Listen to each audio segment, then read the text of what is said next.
Samajwadi party का बड़ा protest हुआ। इस प्रोटेस्ट में दो बड़ी चीजें दिखी। डिंपल यादव ने जिस तरह पहले दिन हंगामे को लीड किया, प्रदर्शन किया, वो समाजवादी पार्टी के लिए बड़ा ऊर्जा का संकेत है। उदयवीर जी हमारे साथ हैं। सर, डिंपल जी ने जिस तरीके से पहले दिन प्रोटेस्ट को लीड किया, कैसे देख रहे हैं आप इसे? एक बड़ा समाजवादी पार्टी के कार्यकर्ताओं के लिए ऊर्जा का मौका। माननीय डिंपल जी की बहुत सौम्य, बहुत ही सकारात्मक छवि रही है अभी तक। पूरा प्रदेश उन्हें आदर्श भारतीय नारी की तरह देखता रहा है और तमाम इतने दिनों से पार्लियामेंट में हैं। बहुत सारे लोग हमारे जो समाजवादी नेता हैं, इन लोगों के नेताओं को कम आंकने की कोशिश करता है। इस प्रदर्शन में डिंपल जी का एक नया रूप, संघर्ष करने वाला और संवेदनाओं को समझने वाला रूप दुनिया के सामने आया। पार्टी के लोग तो जानते ही हैं, हम तो उनसे मिलते ही रहते हैं, हमारे लोग भी मिलते हैं, उनको जानते हैं, लेकिन दुनिया को देखने को मिला और उसकी तारीफ भी हो रही है। और मुझे लगता है सब नेताओं को इस तरीके से ही जनता के प्रति समर्पित होना चाहिए और किसी का भी बच्चा अपना बच्चा इसी तरह ट्रीट करना चाहिए। जो अपोज दूसरे नेता हैं, जो हमेशा अखिलेश जी को, डिंपल जी को एसी और पीसी वाला नेता कहते थे, उन लोगों को एक बड़ा करारा जवाब मिला। अरे वो कहाँ गिनती में ही नहीं है भाई। वो तो भोंपू हैं, रखे गए हैं भारतीय जनता पार्टी के द्वारा कुछ न कुछ बोलने के लिए। उनकी कहाँ तुलना करना, वो ऐसा आंदोलन में कहीं गिनती में थोड़े हैं। और डिंपल जी को लेकर के पार्टी कार्यालय के बाहर पोस्टर से पाठ दिया गया उनके संघर्ष तौर पे ये जो आंदोलन हुआ है, इसमें तमाम लोग तमाम तरीके से अपनी अपनी भागीदारी, हिस्सेदारी महसूस सुनिश्चित कर रहे हैं। तो कुछ लोग इस तरीके से भी प्रदर्शित करने की कोशिश कर रहे हैं। जो दिल्ली में हुआ है वो आम जनता तक जाए, उसको अपनी तरह से प्रसारित करने की कोशिश कर रहे हैं।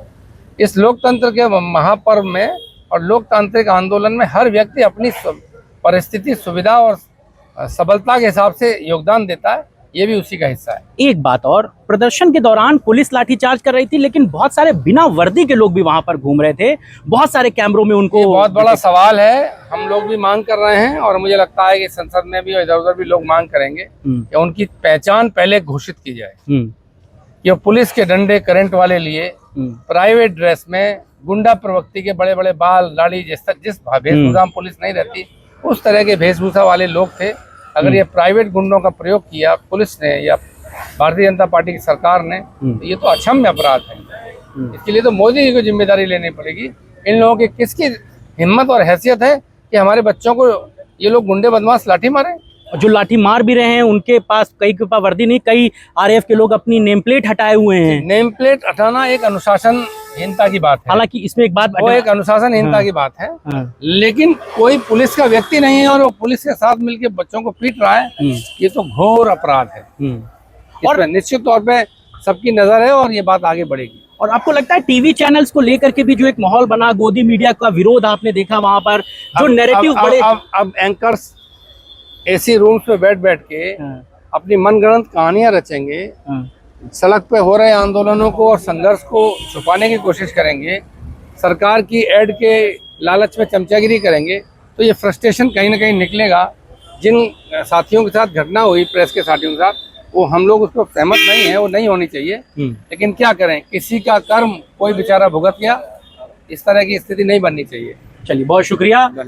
उदयवीर जी हमारे साथ थे और वो साफ तौर से कहते हैं कि जो प्रोटेस्ट हुआ उसमें डिंपल जी का जो स्वरूप दिखा, वो समाजवादी पार्टी के नीचे के कार्यकर्ताओं को एक बड़ी ऊर्जा दे रहा है। आपको ये चर्चा कैसी लगी? हमें अपने राय, विचार और सुझाव जरूर बताइए।